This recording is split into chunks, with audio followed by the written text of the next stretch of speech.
내가 문화재청장으로 있던 2007년 어느 날이었다. 봉은사 일주문을 지나 천왕문에 들어서니 만세루까지 오르는 비탈길 진입로에 공사가 한창이었다. 주지실로 가서 명진당을 보면서 다짜고짜 말했다. 명진당이 주지가 되면 불사를 일으키지 않을 것이라 생각했는데 공사판이 되었네 그려. 화내지 말게. 화려한 정각을 짓는 그런 불사야 내가 할 리 있나. 가지런히 기와 돌담을 쌓아 주차장과 차단하고 그 아래로 물이 흐르게 해서 도심 속의 사찰답게 단정하면서 차분한 분위기를 주려고 합니다. 그 다음엔 아직 생각 중이에요. 좋은 생각이 있으면 알려주구려. 그러면 나무를 심으세요. 절집의 가장 큰 자산은 노스님과 노목이라고 했어요. 나의 이 말에 명진당은 크게 기뻐하며 노목을 심겠다고 했다. 안녕들 하신가요? 걷는 생각입니다. 나의 문화유산 답사기 따라 걷기. 오늘은 서울편 4권 중 절집의 큰 자산은 노스님과 노목편 속 봉은사를 걷습니다. 서울의 강남구 삼성동에 위치한 봉은사는 지하철 9호선 봉은사역 1번 출구에서 100m만 걸으시면 만날 수 있습니다. 큰 길 바로 옆으로 봉은사의 경내가 시작됨을 알리는 일주문을 만나게 됩니다. 수도산 봉은사. 이 일주문은 참 많은 고난을 겪은 사연이 가득한 문이랍니다.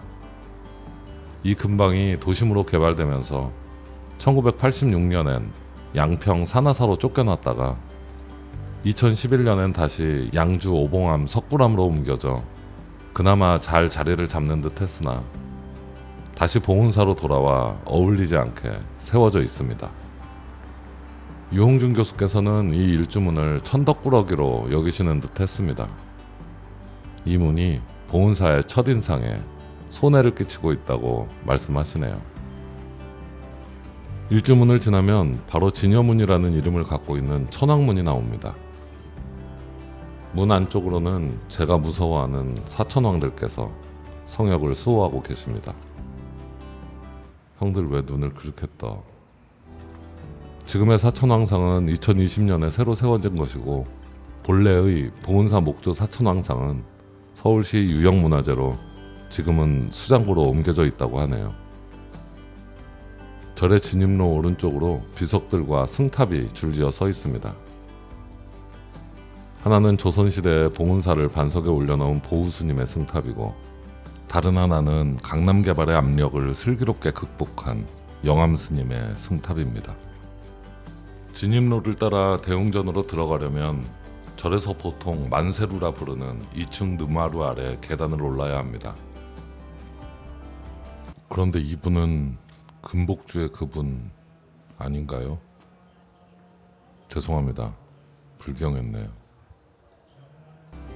봉은사의 만세루인 법왕루는 아래층엔 종무소 등이 들어서 있고 위층은 3333불의 관음보살상을 모시고 있는 예불 공간입니다.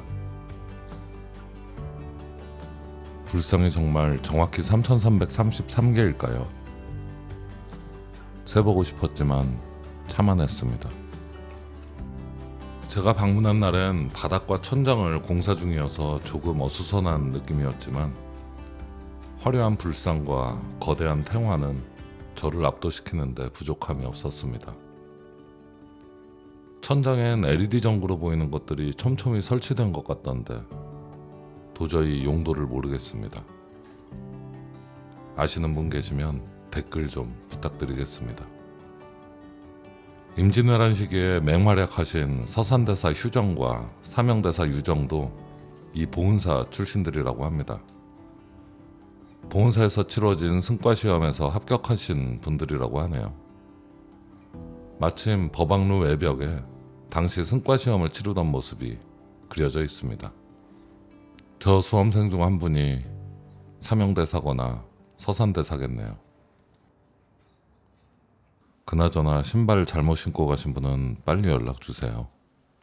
남자 신발이래요.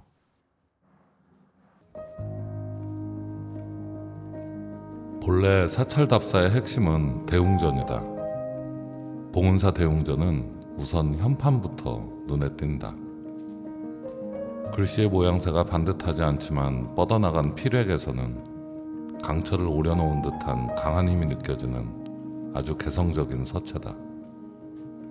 이는 전형적인 추사 김정희 글씨로 북한산 진관사에 있는 것을 그대로 모각한 것이다.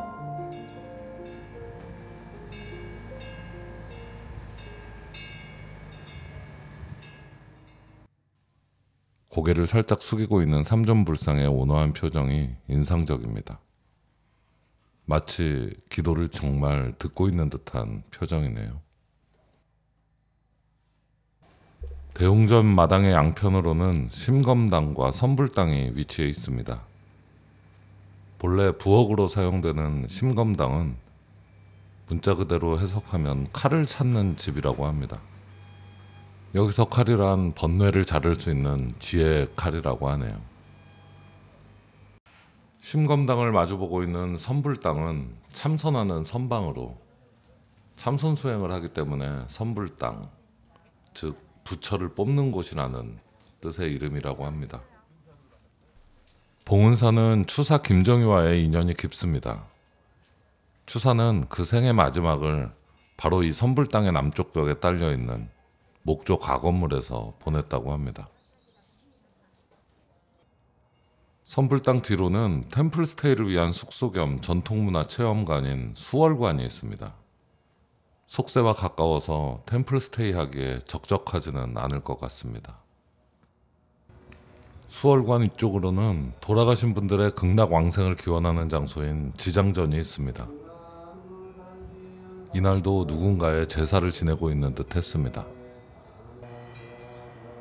지장전 외벽에는 지장보살과 옥황상제의 저승을 표현한 듯한 그림이 그려져 있는데 죄 많은 인간들에게 윽박지르고 계신 나한 형님들의 얼굴이 더 눈에 띄었습니다. 갑자기 착하게 살아야겠다는 생각이 들었습니다. 다시 대웅전의 옆으로 난 계단을 통해 영산전으로 오릅니다. 강남 개발이 본격화되는 1975년에는 강남구가 신설되면서 사찰 영역 전체가 개발 압력을 받게 되었다. 1976년 강북에서 강남으로 이전하는 경기고등학교 부지를 선정릉과 봉은사의 뒷산인 수도산 일대로 정한 것이 그 시작이었다. 봉은사는 건물이 들어선 4천여 평만 남기고 토지를 전부 내주게 될 판이었다. 이 위기를 헤쳐나간 분이 당시 주지직을 맡고 있던 영암당 임성스님이었다. 영산전의 서쪽으로 북극보전을 지나 봉은사의 역대 주지 중 7분의 영정이 모셔 있다는 영각을 지나면 봉은사 명산길로 이어집니다. 유영준 교수께서도 말하고 있지만 봉은사의 실현의 시작은 바로 경기고등학교의 이전이었습니다. 그런 사실도 모르면서 저는 고교 시절 수업을 빼먹고 땡땡이를 칠 때면 이 봉은사 쪽으로 난 개구멍을 주로 이용했습니다. 정확히 이쯤이었던 것으로 기억합니다. 반항기 충만하던 젊은 시절, 억압으로부터 벗어나고자 몸부림을 칠 때마다 봉은사는 우리를 참 따스히 맞아주었고 늘 자유의 길로 인도해 주었습니다. 그래서 아직도 마음 한켠엔 이 절에 대한 고마움이 남아 있습니다. 예, 저 경기고등학교 졸업생입니다. 모교의 이미지에 누를 끼쳐 송구합니다.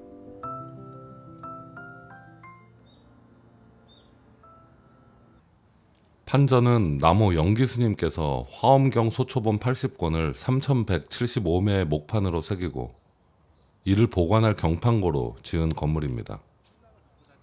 이때 봉은사에 머물고 있던 추사 김정희는 병중에 쇠약한 몸으로 이 판전의 현판을 쓰고 좌측 끝에 71과 병중작이라 쓰고 낙관했습니다. 이는 71세 된 과천 사람이 병중에 썼다라는 뜻이라고 합니다. 판전의 건축 시기와 추사의 사망일을 비교해 봤을 때 이 현판은 추사의 마지막 절필로 추정됩니다.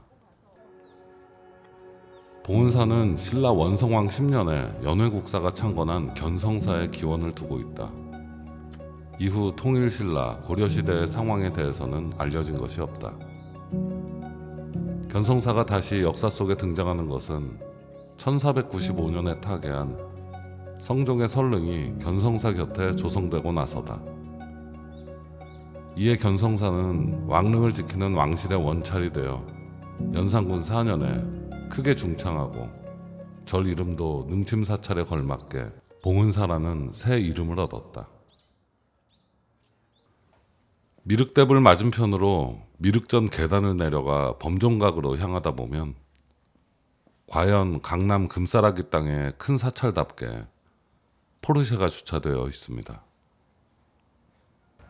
운하당을 품고 있는 심검당 뒷마당엔 날렵한 스포츠카도 만나실 수 있습니다. 모거와 범종과 큰북이 자리하고 있는 봉은사의 범종루는 단청이 칠해져 있지 않아 수수하고 검소한 느낌입니다. 유홍준 교수께서는 이 봉은사 편에서 유독 사람 이야기를 많이 하셨습니다. 추사 김정희의 이야기나 역대 주지스님들의 이야기들까지, 그리고 나무 이야기로 편을 마무리하십니다.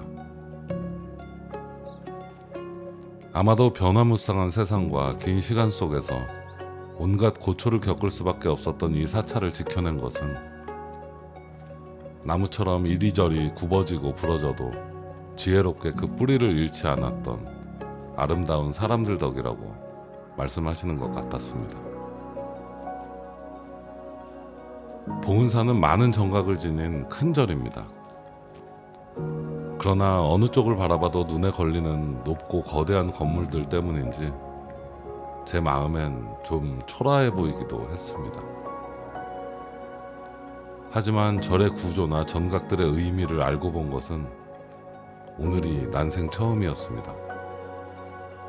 이제 어느 절을 가더라도 예전 같진 않겠네요. 일행들이 설명충인 저 때문에 많이 피곤해할 것 같습니다. 좋은 나무들이 참 많아 보였는데 겨울이라 그 멋을 볼 수는 없었습니다. 새해를 앞두고 여기저기 정비를 하고 있어 좀 어수선하기도 했습니다. 강남구 삼성동의 봉은사, 봄에 방문하시면 분명히 좋을 것 같습니다. 볼품없는 겨울 답사에 함께 해주셔서 정말 감사합니다. 다음 답사지에서 또 뵙겠습니다.